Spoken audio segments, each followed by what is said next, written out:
Welcome to the Marvelous Middle Age Podcast, where we are building a community of people who are in the midst of midlife, sharing our stories and learning from each other along the way. Each week, I'll have a guest join me to discuss a topic that impacts our lives and touches on some aspect of midlife. We'll discuss relationships, transitions, health and well-being, parenting, careers, and more. My goal is to encourage and support you and help you thrive as you navigate this adventure of midlife. Join me here each week for the Marvelous Middle Age Podcast.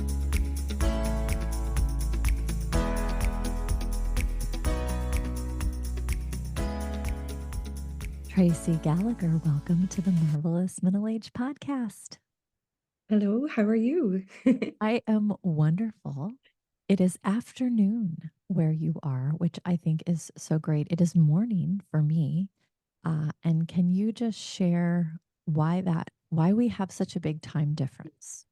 Absolutely. So I'm currently sitting on the west coast of Ireland.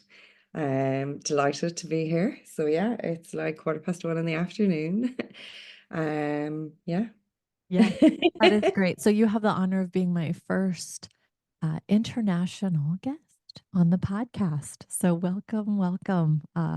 When we were conversing over email about scheduling this episode, you mentioned you had a 6-hour time difference for me. And I thought, aha, Tracy must be in the UK or somewhere over there. And I then proceeded to send you this probably much too long email about my affinity and love for all things Irish and British and Scottish and all the wonderful things over there. And you probably thought, wow, I've really opened a Pandora's box with this one here. I am a big fan of Irish and British and Welsh and Scottish television. And of course, I have a son, as we were talking about, who's a Titanic fan, whose dream it is to visit Belfast.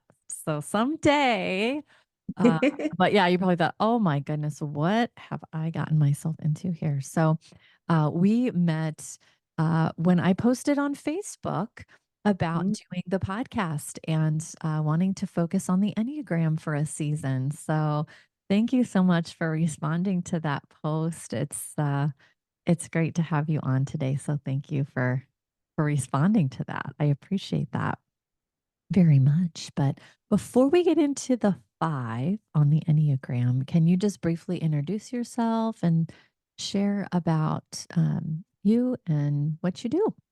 Yeah, absolutely. So thank you so much for having me. I really appreciate it. So my name is Tracy. I live on the west coast of Ireland. I am a mum to a beautiful boy who's 8. So we're really in the fun stages right now.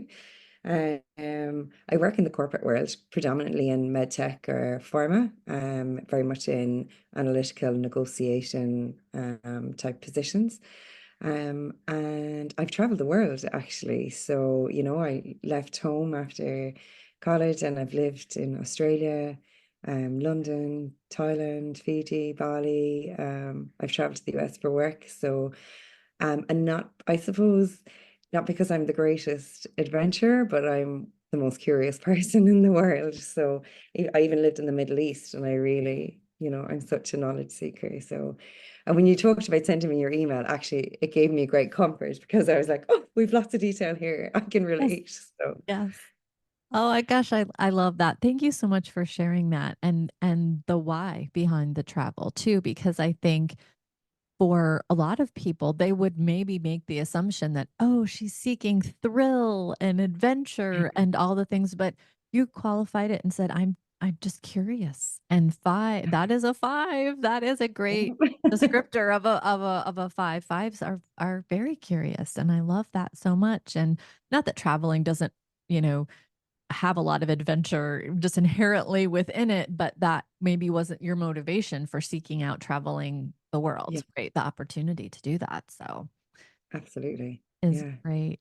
Well, thank you so much for joining me. I'm really excited for this conversation because 5s to me, and I know a couple 5s intimately in my family, my brother-in-law and my son, I believe is a 5. He's 18. Where I'm pretty sure he's a 5 though, because even just some of the things you said before we started recording, I'm like, yeah, That sounds familiar.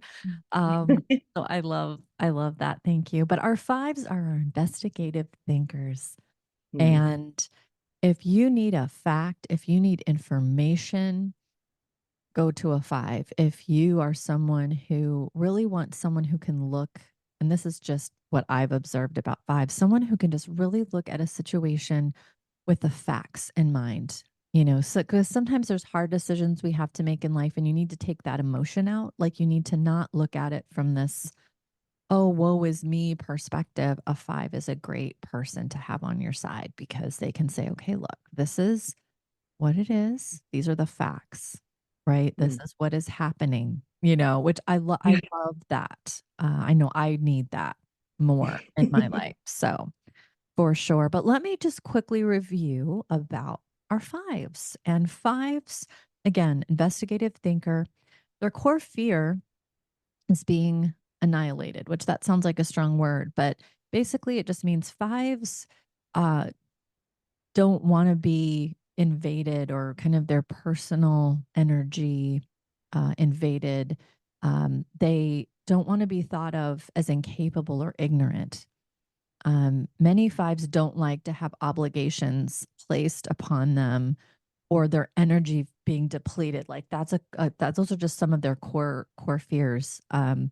And that I see that in some of the fives that I know. I don't know if you can relate to any of that, but our core desires for our fives are being capable, being competent. Yeah. The core weakness for a five, it says avarice, but basically it's the feeling that you lack the inner resources and that too much interaction with other people will lead to depletion. So, Yeah. so being kind of those resources being taken from you, um, they sometimes can withhold themselves from contact with the world, kind of holding on to resources and minimizing your needs. So a lot of times you'll put your needs down to the bottom of the list because you don't want anybody to have to come in and deplete you or take the energy you have away from you. Many fives really need time alone to recharge, Yeah. and refill that. And their core longing is that your needs are not a problem. So you don't want to be burdening anyone, you don't want that. And so that is just a quick description of our fives. Uh, but before we kind of get into what it's like for you being a five, how did you first learn about the Enneagram and what interested you about it? So it was through a Google search. No surprise. I spent many hours. My Mac and I are best friends. Love that. That's great. Googling away. I'm very interested in the self. I trained in shamanism and spirituality, outside of my corporate career, and I'm very interested in how we are, how we exist and how we differ or are the same. And through it, I happened upon it. And I started reading and reading, and then I started listening to podcasts. And then, of course, I took the test about 17 times to make sure I was like checking all this detail. Yeah. So, and every time it kept telling me I'm a five, and I'm like, I'm not a five. Every time, imagine. I love it. So then I listened to some more podcasts, but then eventually the curiosity got the better of me, and I had a confirmation call. I have Mhm. a test. And yes, but it was those moments of, it was actually listening to a podcast, which is what gave me the courage to do this today. I was listening to a podcast where there was a group of fives on the podcast talking, and asking questions like this. And I was like, oh my God, that's me. And I remember being out for a walk at the time, and I was like, I felt like I just found home. I just felt like I'd found this space where I was like, oh my God, I'm not the only one. Like, and sometimes now when I'm feeling isolated, I'll often just go back and find that podcast and listen to those fives talking, um, as if I'm there with them. So it's magic, absolute magic. Yeah. I, Tracy, thank you so much for sharing that. I really appreciate you sharing that perspective because one of the many things I think the Enneagram can do for us as people is to help us feel seen. Yeah. Mhm. And sometimes that's all we want is we just want to feel seen. And so you describing listening to those other fives and Yeah. saying, "Oh gosh, yes, these are my people. This is me. I'm Yeah. not the only one."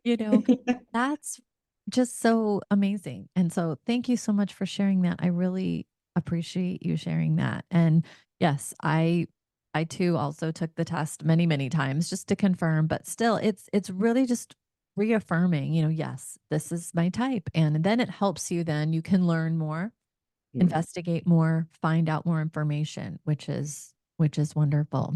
mm, So, as I mentioned, when I think of a five, and this is a little bit silly to think of it this way, but I think of fives almost like a battery, a battery in a phone or some other type of device that literally needs to be recharged at times where too much it could be too much peopling. We have that saying, I've peopled too much. I've had to talk to too many people or I've had to do too many things.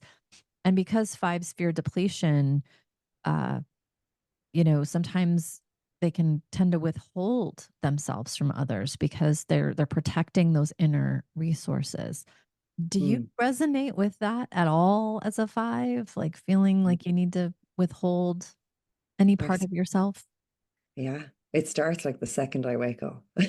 Mhm. It's like, Yeah. be so careful. So I plan my days now, and as I've learned a lot more over the time, because what would happen prior to all of this knowledge and in my earlier years, I would get up and get on with my day, but I'd never make it. By 2 o'clock, I was frustrated, I was exhausted, I was angry. People would come into my office, and even though I'd be smiling on the outside, on the inside, I'd be like, "Oh my God, go! Why are Go you asking me away. Yeah. questions?" But I'd have all the knowledge. People always came to me because I just somehow and I don't know how, but I knew something about everything, that was operational. So, um, and so, yeah, I 100% concur.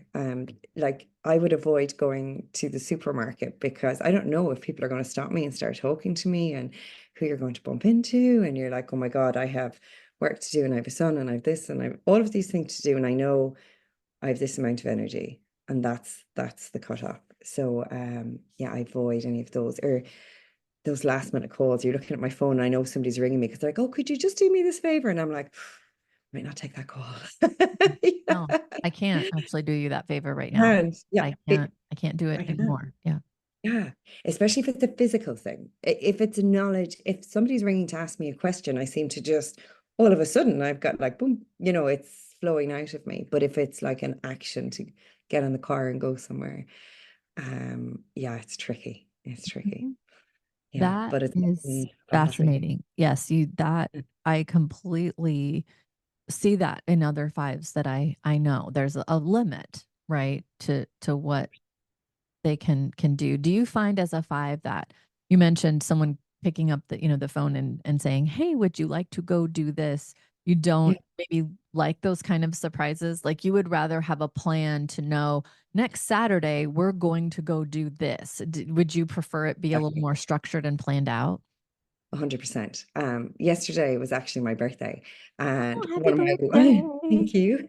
One of my wonderful friends, I have a few friends, but she rang me. She's like, "I'm coming around to take you out for lunch." I was like, "No." I was like, "Can we do lunch in my house?" Now she knows, and she's like, "Absolutely, if that's what you want to do," because I hadn't planned it into my day, and I knew that I would have to, do these other pieces. So. But I'm much better able to say no now. Whereas I suppose 10 years ago, I may have thought, oh, okay. And then I could feel the battery draining, Mhm. the candle burning out. Right, So, right, and you would almost put yourself in a mode of scarcity because you wanted to, make that other person happy to take you to lunch, right? I mean, that is absolutely, and I'm loving hearing you saying that now I can say no mm, because you're able to set those healthy boundaries because you know that you need things a certain way. And I love that. I think so many times for different reasons, all of us we tend not to send those healthy boundaries. And I'm so glad that you're recognizing that. And that hopefully the Enneagram has played a part in that, because now this is who I am. Yeah. And these are the things that I need to be a happy, successful, productive, fulfilled person. And, now you can structure things the way you need them to keep yourself going the way you want to. And I think that's great.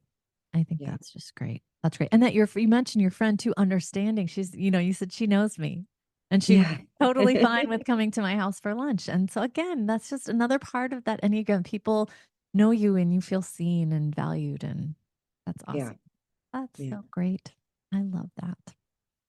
So in terms, and you mentioned your friend, Mm. does your fiveness, I guess is the way to say it, knowing that you have kind of that battery, that reserve, does that impact like personal relationships? It's like now you've got kind of those healthy boundaries, but like you mentioned before, sometimes you would go along, to do things with people. Has that impacted you, or does it feel like it's impacted relationships with friends and family at all? Or I think in the past, absolutely, it did impact them because I was going along and then I was showing up either frustrated, exhausted.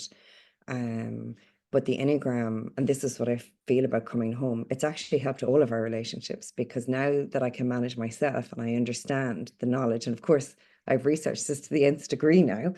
Um, so now I'm quite open about my, about how I manage energy. So, for example, on Sunday we had an All Ireland final. Our local Gaelic team, the Irish football, yes. we won the All Ireland, and I Woohoo! knew I was amazing. Oh my God, go Deal Rovers! Yay! Uh, but I knew Sunday was going to be starting at 6:30 a.m., a 3.5 hour drive, eating out, the pitch, the game, the celebrations.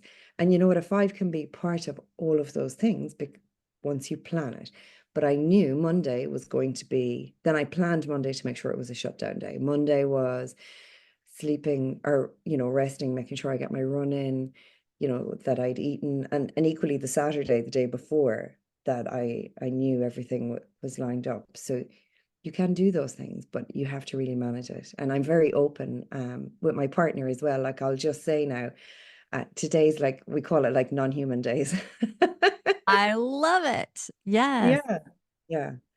So That's great. Oh, that's fascinating to hear you describe that because I could see where, especially with your life, you have a career and a family and all the things where it could be very easy to get in a vicious cycle of go, go, go. But you say, no, I know me and I know what I need. And so yeah, I'm going to have either, kind of the bookends of the days on either side of a really packed, busy day. I need yeah, to be resting. I need to be kind of relaxing or just conserving my reserves and protecting that so that I can have a fun yeah. day with this wonderful win and celebration. I that is I hope if there are other fives that are listening to this, you really heard Tracy describing that process because I think that isn't our tendency, to do that. And I'm so thrilled to hear that you have realized this and that you're doing those things and that it seems to be helpful. It really is. Yeah, because then you can enjoy it. Mm, mhm. Right, and I And think sometimes for those of us that aren't fives looking at a five, we're like, "Well, they don't wanna, we shouldn't invite so and so because they don't, they won't want to." Right, the five person. And to your point, no, fives wanna be a part of things too. It just has to be a little mm, bit different in terms of, the planning of it or the awareness of it or giving them time to prepare, for that. So don't not invite your fives, people, yeah, include your fives. And if they and hopefully like someone like you who has got those healthy practices in place, if they don't feel up to it, they can say no, and that's okay too, right? yeah, So, exactly. Yeah, 100%. yeah, I love that. That is amazing. Those are great things to keep in mind. Like I said, my son, I believe strongly is a five because I can, when you're describing this, I'm like, oh, yes. Okay.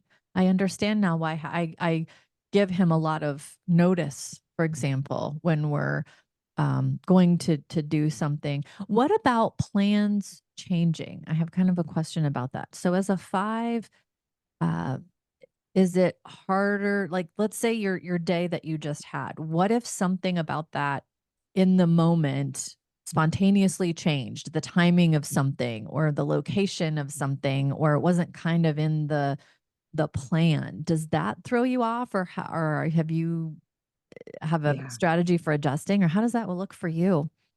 So absolutely, I suppose pre-coaching, yes, 100% it would have thrown me off. Mhm. Uh, but it would depend on how burnt out I was at that point. Because Mhm. if it's like, I'll give you an example. If it's 7 o'clock in the evening and, I've had my full day and I've worked and everything, and my partner comes home and he's like, let's go out for dinner, when we plan to have dinner at home. And he's like, this is great. And I'm like, oh my God.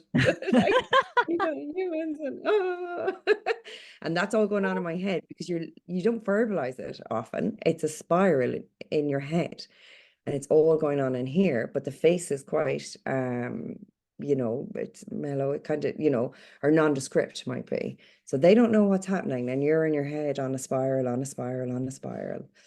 Um, Mhm. Mhm. so I think I Mhm. would highly recommend any fives to get coaching and talk through it. Because I have found mechanisms, and sometimes it doesn't always have to be no, but in my mind. So yesterday, um, or quite recently, I was in a situation where I had to bring my dad to hospital. My day was planned; it was last minute, and on the phone, I was like, "Yes, absolutely," and I'll just bring A, B, and C with me. But when I got off the phone to him, I went, "Okay, Tracy, you can't fit everything in. You prioritize, and then you have to get very good at what I call putting down the suitcase. You need to put down the other items and then reschedule them. And the minute they're rescheduled, I can actually go on with my day. If I put them down and I don't reschedule them, I get really, oh God, when are they going? Because it's in your mind.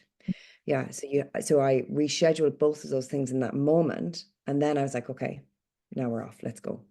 Oh, great. Again, the insight that you have, and you said you've done some coaching, which again, it helps us, right? Figure these things out about ourselves and how to better plan and cope with the unexpected, right? So again, if you're a five and you're listening to this, that technique of needing to move things around, getting the other things rescheduled quickly so that your mind isn't fixating on when is that going to happen? How am I going to fit that in? That is great. That is a great tip. And thank you for sharing that because again, it would be very easy to let yourself go down this, Yeah. trail of, I have to The do mind this can and it defeat you. can't get unstuck. Yeah, that's it. And it's the spiral of the head thinking, the investigation, that that that can be a greater drain on the body than going for a 5 kilometer run, you know? Mm, right. Exactly. That kind of overthinking or fixating on the thing that you have to handle or look Mhm. into or whatnot. It absolutely can. That's a great point. And I'm so glad that you shared that. That is wonderful. Um, I do want to touch on stress and growth paths because I think that uh, one of the bad raps the Enneagram can get is like, well, I'm this one type. You've put me in this box and that's all there is. And it's like, oh my gosh, no, there are so many layers, layers and layers. We could be here all day talking about the different layers of the Enneagram. But for the purposes of our conversation, I just wanted to touch a little bit on stress and growth because I think it's important for people to know where they can go when they're a little bit, or a lot stressed, overwhelmed, not aligned, but also where they can go when they're not as stressed out, when they are aligned and demonstrating some of the healthy, traits. And fives, when they're not aligned, or sometimes in Enneagram language, they'll say unhealthy or stressed or overwhelmed, you can actually take on the unhealthy traits of a type 7. Mm. And what that can look like in a 5 is you can have a racing mind and become scattered and Mhm. restless.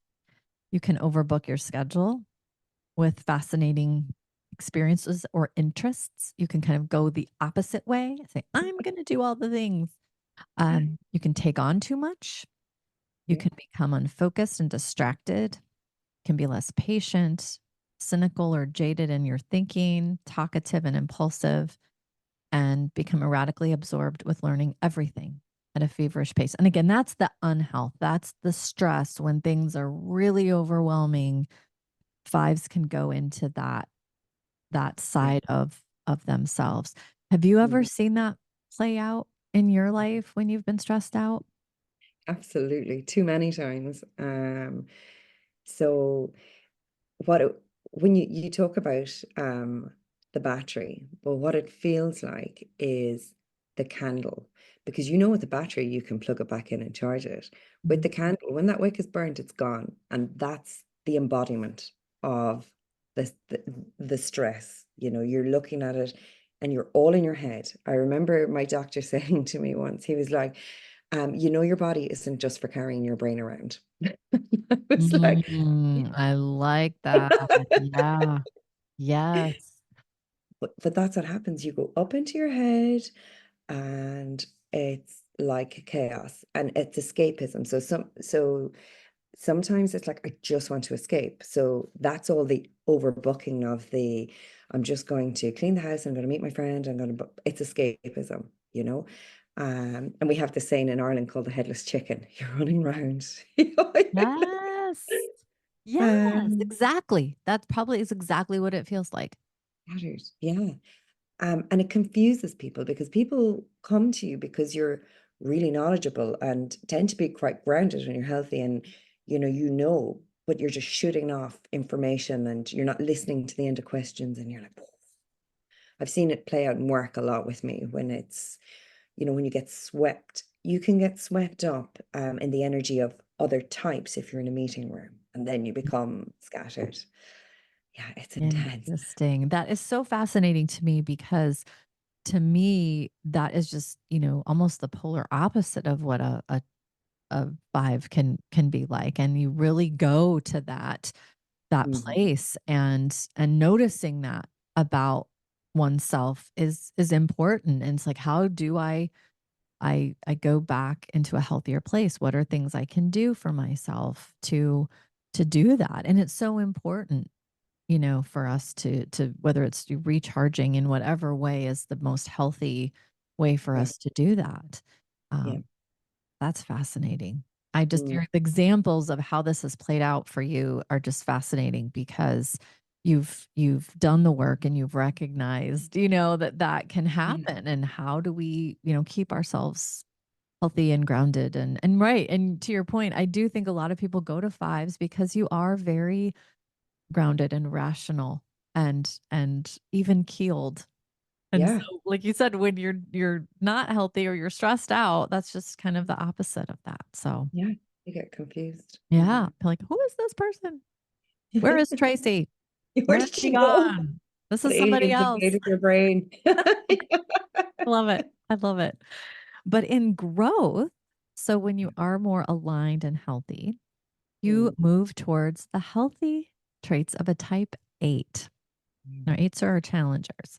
So so these healthier traits for a five moving to this, you become more self confident, assertive and decisive, more active in their body, connecting with emotions and gut instincts, mm, trusting instincts, becoming bolder and quicker to take action, uh, willingly take on responsibility, demonstrating courage and confidence, and becoming less isolated and more grounded, capable, and competent. So, mm. again, on that side of things, have you seen these things play out for you at all in times when you have felt more at your best self?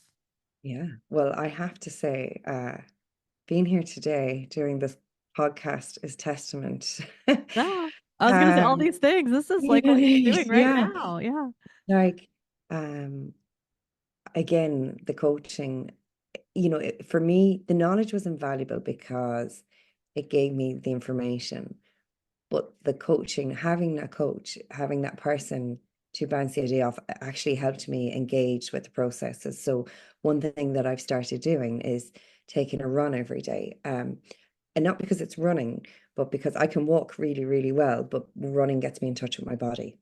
Mm. So it's like, okay, how do you allow your brain to recharge and feel your brain and your gut and your heart and find ways? And it doesn't have to be for 2 or 3 hours. It's like, but by doing that for 30 minutes every day,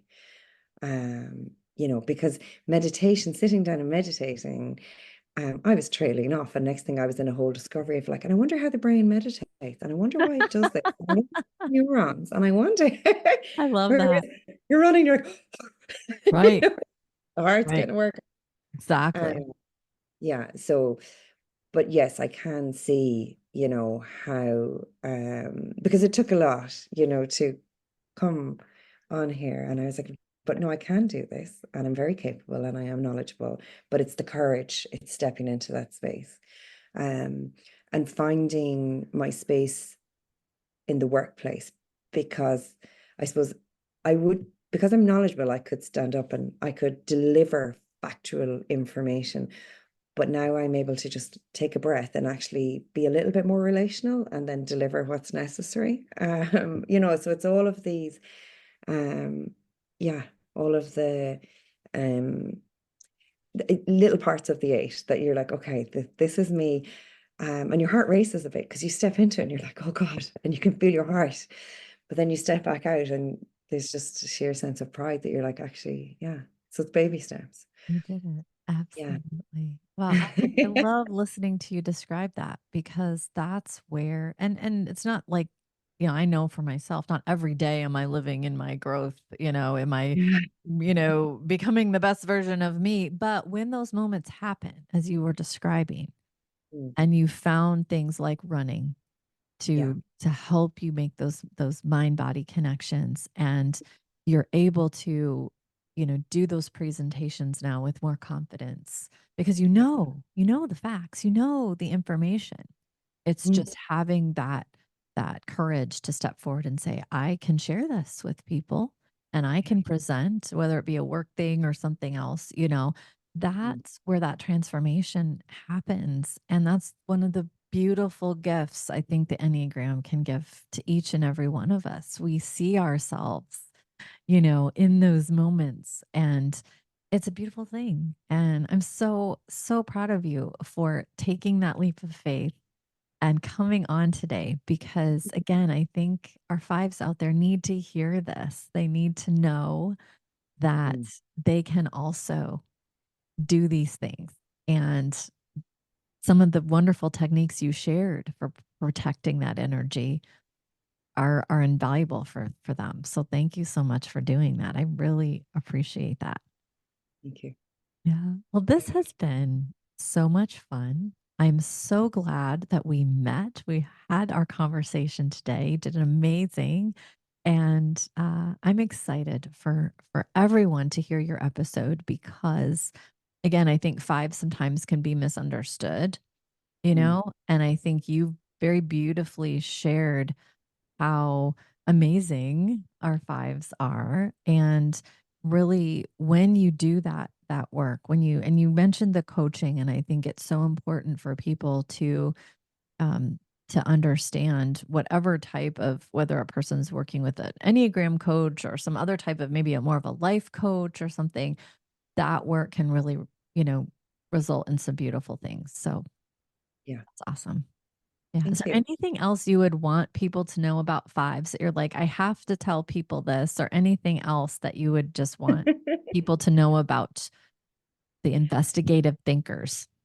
Um, the one thing that I would like people to know is that um, we are extremely detached. So if you come in and come to us with a problem, we will give you a very intellectual response. And sometimes people are like, she just doesn't care. She just wants to, like, because the emotion comes later. It's like, okay, this is a problem. So, your best friend is broken up with their partner of 20 years and Right. they're emotionally distraught. And, the five is like, well, all these bad things were happening to you, and maybe this is for the best. And,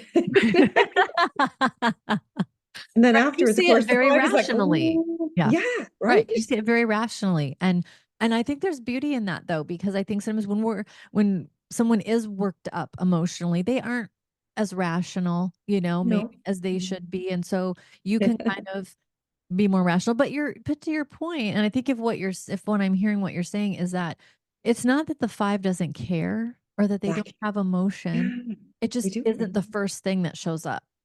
Absolutely. Sometimes Yeah. it may In come on moments of later. pressure, it's like, this is how we're going to fix this problem. Yeah. Mhm, That's it. But mhm. we do care. We really do. And, it just takes us a little bit longer to Mhm. get there. I love Yeah. Yeah, I think that's important, and I can think of someone right now that really needs to that has a partner who's a 5 that I think she would really resonate with that. So, Oh, thank yeah. you so much Thank for you. being on today. This has been so much fun. I hope Thank you you. have a wonderful day. Yeah. Thank you Thank you so so much. much. Well done and congratulations. Thank you. If you're enjoying the podcast, please follow the show to make sure the latest episode is on your podcast feed each week. I would greatly appreciate a rating and a 5-star review on the podcast platform you're listening on. It helps others to find the show. If there are topics you'd like me to discuss on the show, please email me at themarvelousmiddleagepodcast@gmail.com or direct message me on Instagram at Nicole Stute. Thank you for listening.